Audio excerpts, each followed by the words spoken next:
All right, welcome back. Let's talk about, let's continue, I should say, talking about chapter one, which is mass communication, a critical approach. This will be part two.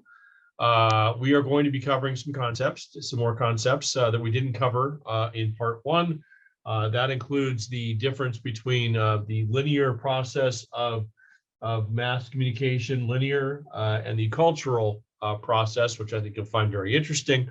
We're going to get into the power of storytelling, media convergence, and eventually a culture is seen through like a skyscraper model, which I think is very interesting as well. So let us get back to our PowerPoint here and pick up where we left off in the end of part one. So I wanted today start off by talking about the linear model or linear process of mass communication. All right. Linear being almost like somewhat in a straight line, in a sense that, you know, there's a definite A to B to C to D to F versus cultural is a little bit different. So we'll get into linear first. All right. So one of the things that the book doesn't really kind of sort of define very well that I kind of want to sort of talk about a little bit before we get into this is interpersonal communication versus mass communication, because we're going to hear all about mass communication, and mass communication and forms of it all throughout, not just the textbook, but through, lecture after lecture after lecture this semester. So interpersonal communication is really, just so you know what its definition is, and it does relate to this linear model, by the way, of mass communication. So the interpersonal communication is basically face-to-face communication, right? So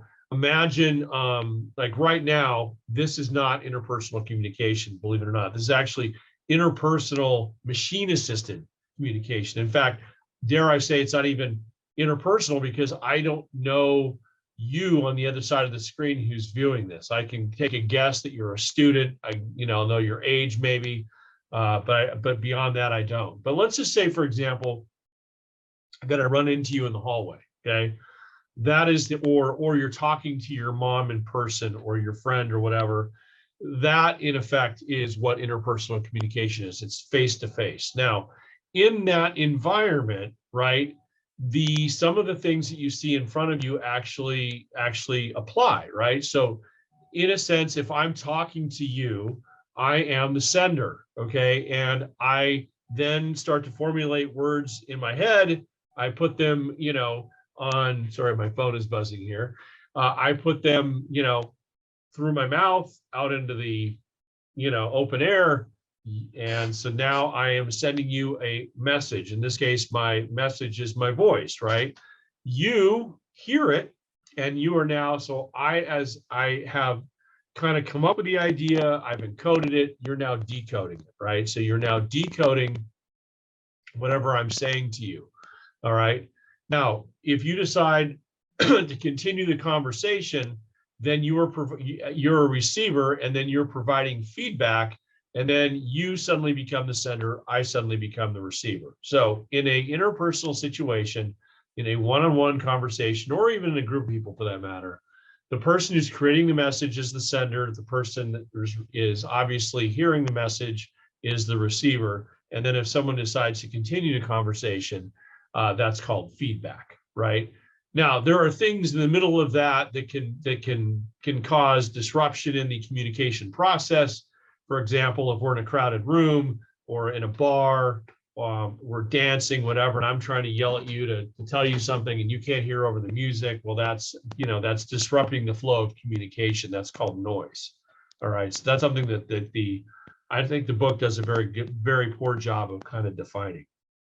Now, feedback is interesting because in this case, it's interpersonal. I could be done talking to you and start to walk away, and you could still be yelling at me down the hall. Let's say we're in an argument and you're still trying to get in some, last minute points. Well, the feedback you're still giving me feedback, right? I'm still hearing it. The communication process continues, right? Whereas if I'm, in the middle of this lecture and I decide that it's over and I click that stop button, I leave the meeting, it's over, it's done. Feedback is instantly stopped. So I just wanted you to kind of understand interpersonal wise why that, how that relates to this whole process. So let's talk about mass communication though, because basically in this case, senders in the mass communication process are generally, not always, but generally an organization, right? So, one thing that I didn't really kind of spell out in the beginning of my introduction to you is that along with working here at COC as a full-time professor, I also work at ABC7 as a sports producer. So I work for an organization that puts out news on a daily basis. And so we're an organization. There are all sorts of people in the building that are working collectively to put a newscast on the air, right? So in this case, ABC7 is the sender. Or, for example, if you're watching ESPN and you're watching the Super Bowl on ESPN, ESPN is the sender, okay? It's the organization itself. The message is basically whatever the sender is sending you, right? So, in a machine-assisted interpersonal sense, like a phone, for example, I could send, my friend a text message. That's a text is a message, right? Images, video, the game itself, in football, right? Music on the radio, Joe Rogan on a podcast, right? Everything that you hear, see, absorb, including advertising, by the way, that's all considered messages, right? How about the channel? What does it mean by mass media channel? Well, that, there's, mass media channel is like a newspaper. It's like a book or books, magazine, radio, television, internet. It's all these different forms of mass media channels that get these widespread messages to an audience. Receivers, right, which are the opposite of senders, are readers. If you're a book or you're reading a newspaper, right, or you're looking at like a web page. Viewers, listeners, consumers, right, they're all considered in this receiving category. Now, every organization has something called a gatekeeper.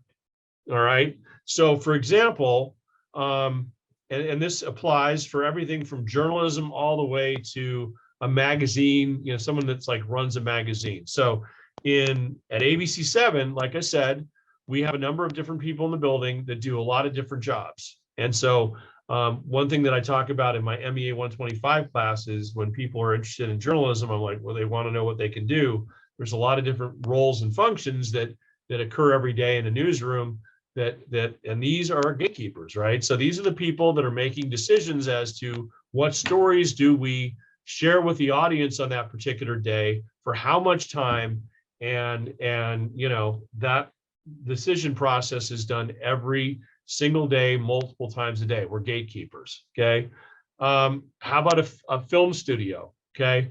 Think about I know some of you are filmmakers out there. It's probably why you're in the class. Maybe you'll be an MEA later on, right? Maybe you're interested in writing a screenplay, okay? So how many, there's only a select amount of screenplays that are chosen to go forward to be made into a film.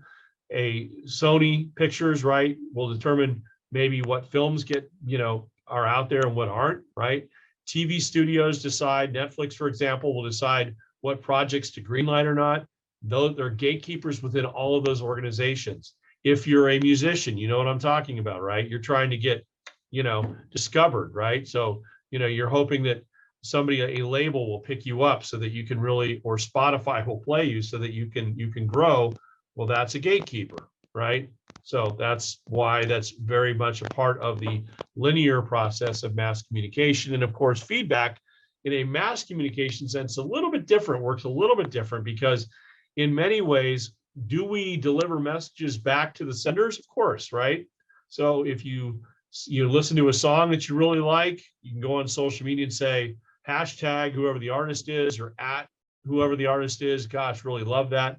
That's called feedback, right? But it's not an organic process like it is in an interpersonal setting. And of course, if you look at all of these, right? So I said senders could be an organization. Mass communication can also work with one person, right? You're a YouTuber. You have a large social media presence. You're an influencer on Instagram, right? You're one person. You still can be a mass communicator, right? Because, You have people, you have influencers on Instagram that have millions of followers, right? So they are, in a sense, a mass communicator. Okay, very tough to control in a digital world. And the other thing about, obviously, as you know, one of the big fights going on over the last, particularly over the last couple of years, is how much responsibility do social media companies, for example, or the web have for containing information? So, misinformation, disinformation, right? We're going to talk more about that when we get to chapter 2. But the fact is that there are less gatekeepers, if not any, in many instances. And so this information flow is infinite. And anybody who has an idea about anything can put it out there for people to read about, right? And so think about, from the COVID standpoint, that ongoing battle between, people wanting to share medical information that may not be 100% accurate, or as it turns, maybe at times it's denied, and then later it's found out it's true. I mean, it's crazy. So again, no gatekeepers, sometimes is not a good thing. So anyway, there's the linear model right there in sort of a graphical form. You're welcome to look over that on your PowerPoint. But let's jump ahead to cultural model for mass communication, right? Which is that recognizes that individuals bring diverse meanings to messages with factors that include and differentiate, that include, gender, age, education, ethnicity, occupation. We all bring a little bit different perspective to the table, right? And so in this model, audiences actively affirm, interpret, refashion, reject the messages and stories that flow through various media's channels, right? Okay, so that's something that, is very much a part of the modern cultural model for mass communication, okay? We have a tendency to gravitate now, and it's not necessarily a good thing, I think, to whatever makes us most comfortable. We don't have to get out of our bubble, right? So that's called selective exposure. People seek messages that respond to their own cultural beliefs, good and bad, right? I mean, good from the standpoint, I guess, that, me being a big sports fan and a big fan of golf, right? I follow a lot of golf stuff on Twitter, and, stuff that's humorous and stuff that's engaging, and that's cool. But at the same time, I think our society is getting driven further apart politically, and we're getting more tribal because of the ease in which we can sit on social media and just have people continually just essentially reinforce our beliefs. And, and those beliefs can be good, right? But those beliefs can also be not good. And if we don't have anybody challenging our viewpoint, or not allowing ourselves to understand or see the other side of viewpoints, it makes for very tribal-like society. I think that's something that's happening right now, and is very dangerous to our society. And I think is something I would love to talk more about that. And maybe you can hit that when we get into our discussion topic in chapter 2. Anyway, so news media, social media adding to the problem. All right, let's talk about the evolution of media, right? From emergence to convergence, right? This is also something that chapter 1 talks about, which is the fact is there are 4 stages of innovation, right? 4 stages of innovation when we talk about mass media, right? There's the emergence or novelty stage, where inventors and technicians try to solve a problem, making pictures move, for example, transmitting messages from ship to shore, right? Which eventually, becomes radio, sending email. I mean, that all had to be invented, right? Think about it. Social media, don't you wish you had invented YouTube? Well, there's an emergence or novelty stage to that. And then there's something called the entrepreneurial stage, which is the practical and marketable use for the device. So once you think of something that you want to use it for, what then, right? So inventors and investors determine a practical and marketable use for a new device. Radio and the internet had roots in military application. We'll review that when we get to those particular forms. But there was a There was a big name in broadcast, by the name of David Sarnoff, who we'll discuss when we get to radio. And he had some really amazing ideas about radio, and he was seen as kind of a whack job. And his vision wound up being what radio became. Think about Steve Jobs from the Apple side. It's pretty amazing. Then you have the mass medium stage where business gets involved, right? Where the idea that business figures out how to market the new device or medium as a consumer product. Radio, we'll talk about radio's connections to advertising, television's connections to advertising. Believe it or not, even the internet, for example, the internet started out as a military application, and eventually someone figured out how they could monetize it. So there's always something called the mass medium stage. And then the convergence stage, which is the newest phase, right? We are in the convergence phase now, right? So what is convergence? Well, it's a term that media critics and analysts use when describing changes occurring in media content and companies, right?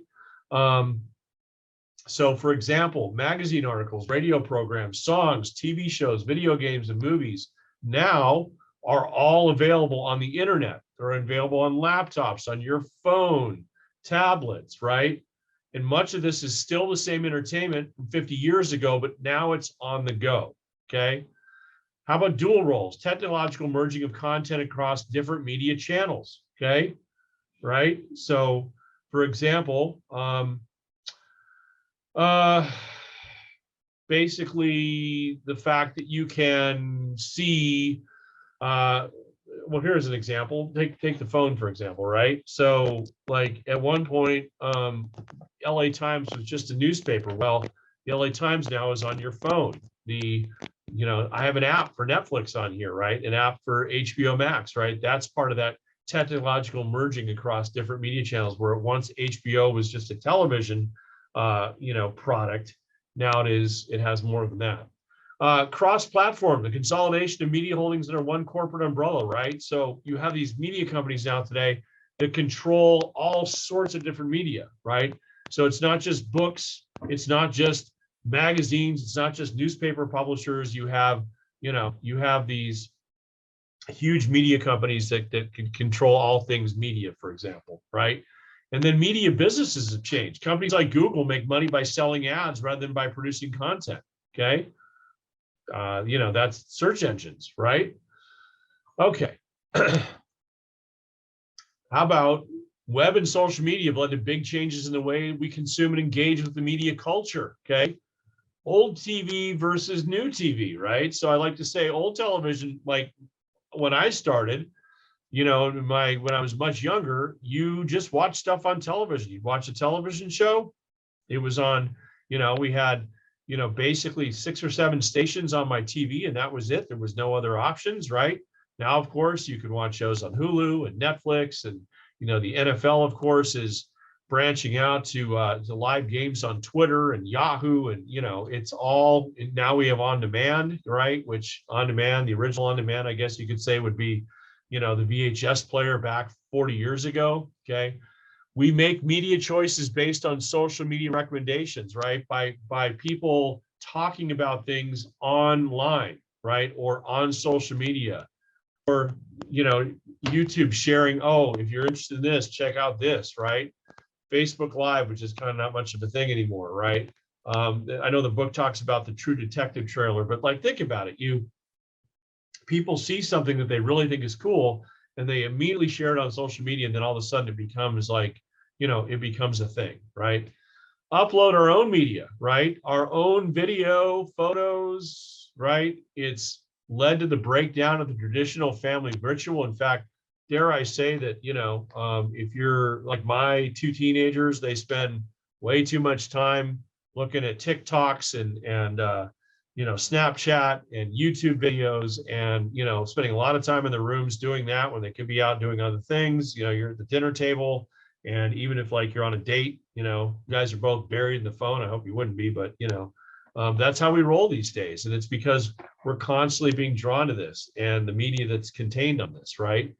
Multitasking while consuming media has led to growing media consumption, right? Teenagers pack almost 11 hours of content into 7.5 hours of actual time, meaning that basically if doing things like, for example, sitting there on the couch, TV's on because someone's got the TV on, and you're on your phone, or you're in a movie theater and you're supposed to be watching a film and you can't help but look down at your screen and start to, like, scroll through whatever the latest Instagram photos are, right? Or stories.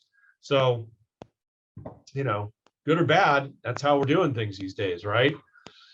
All right, so that is, something that has led to a cultural change, right? That our culture has changed because of how we consume media, and it, is this a good thing, right? Or is it a bad thing? I'll let you kind of marinate on that for a bit.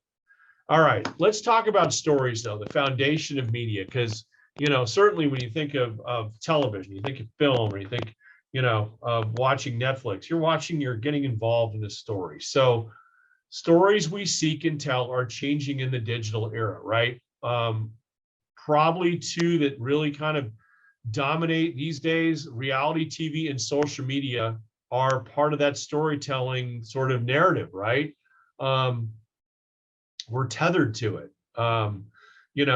Why do we like reality television? And when you ask what is reality television, I don't know, like low-hanging fruit would be Survivor, Bachelor, Bachelorette, Top Chef. My wife watches Sister Wives, go figure, right? But that's reality television, right? And so we seem to invest ourselves in other people's lives, right? And they're kind of told by a narrative, by like almost like a story, right? It's delivered like a story. Like, I guess with Bachelor, for example, it's like it's delivered like, at the end, it should be delivered like either like a train wreck or a fairy tale, depending on, who this person picks, right? Also, we have online, many of us are entertaining each other with videos of our pets. Facebook posts about our achievements or relationship issues. Photos or a good meal, or tweets about last night's, things that are going on, maybe in news, right? This cultural blending of old and new way of telling stories told by both professional and amateurs is just another form of convergence that has disrupted and altered the media landscape in the digital era. More than ever, ordinary citizens are able to participate in and have an effect on stories being told in media, right? We seem to live our lives through, social media. Citizen journalism, by the way, right? Everybody's got a camera on a phone now. Something happens in public, rather than step in and help, a lot of times people are just like, oh, let's roll, and let's put it out there. I don't know. If you can tell that bothers me a little bit, it does, because I think, it's sort of, I can't tell you how many times I've seen these things where somebody's in trouble and you see people rolling on it and no one's stepping in to help the person who's in trouble. And here we are kind of voyeuristically watching this on the news, watching this on social media. And I say, you know what, if we weren't doing this, maybe that these people wouldn't be compelled to, like, think, oh, I can really make this go viral, right? So anyway, media institutions and outlets are in the narrative business. We tell ourselves stories in order to live, right? We have to get lost in stories. That's how we roll. If you think about what happened, just 2 short years ago, or almost 2 short years ago, when, COVID shut everything down in the middle of March. We were going to flatten the curve with our 2 weeks for that. Oh man, that would have been nice, 2 weeks, right? Here we are 2 years later. But remember what we ran to. We ran to diversion. We ran to Netflix. We ran to Amazon Prime. We ran to Hulu. We ran to basically just shutter ourselves in our houses and try to get lost in storytelling. Tiger King, ooh, remember that one? Yeah, right. So anyway, that's how we roll. Okay. So there are 3 like different styles of, I would say, or of storytelling that go back to the ancient Greeks, that philosophers actually said, this is what stories should be. And I don't know where you fall in this, but here's what these 3 Greek philosophers kind of like laid out about storytelling. Euripides said art should imitate life, right? Art should imitate life, okay? Which means that basically what you see on screen, what you see on your phone, what you see in the, on television, what you see in the movie theater, whatever, that there shouldn't be any kind of sanitization of it. It should be what it is, right? Art should imitate life, right? That, if society is incredibly violent right now, or we have an incredible, if we're incredibly apprehensive about our own mortality because of COVID, then, we should be able to like see that play out as a story and deal with it, right? Plato said art should aim to instruct and uplift, but worried that some stage performances glorified evil and some might not be able to distinguish between art and reality. In other words, if we're constantly being inundated with violent, unsettling stuff that we watch or read about or absorb, is that best for our being? And are there people among us who wouldn't know the difference between fantasy, fiction, and nonfiction, right? And so I got into a discussion a long time ago with somebody who was in Hollywood who, literally who was more like Euripides and produced a lot of like pretty, titillating, like visceral stuff for television. And he was getting a lot of heat from it from critics. And his whole point was, if you don't like it, change the channel. So clearly the critics were on the side of Plato that said, and I agree with it to a certain extent, because like, for example, I have kids, right? And when my kids were young, I was not going to sit my 8 or 9-year-old down in front of Game of Thrones. Why would I? There was some pretty disturbing stuff in that. I love that series. And as a 40-year-old guy, 45-year-old guy, I was totally fine watching because I knew the difference between right and wrong. But you would not put a 6-year-old in front of Game of Thrones, right? So I have a little Plato in me too. And then there's Aristotle, right? Art and story should provide insight into the human condition, but should entertain as well. Like with your peas and carrots, you should also get some of your, get your chocolate ice cream, right? That, as we learn, we also should be entertained. Okay, so I don't know, where do you fall? Euripides, Plato, Aristotle, something to think about. Send me a note if you want to let me know. Contemporary culture, right? What's going on now? Well, cultural critics are concerned about the quality of contemporary culture, the overwhelming amount of information now available. Is it too violent? Is it too much? Is it, are we getting too much information now? Think about it in terms of COVID-19, right? Are we to the point now where we don't know where to turn, who to believe, right? So if the scientist is actually saying, look, this is really the truth, there's a lot of people that might not believe that person because there's just so much information out there. And that is an issue. Okay. All right. Daily media consumption by platform.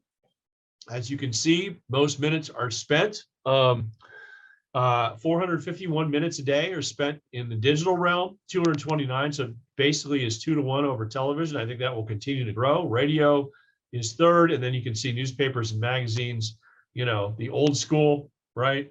Very few people consuming those types of actual forms of mass communication, because these are now, in fact, radio could say all of it's now embedded into the digital universe.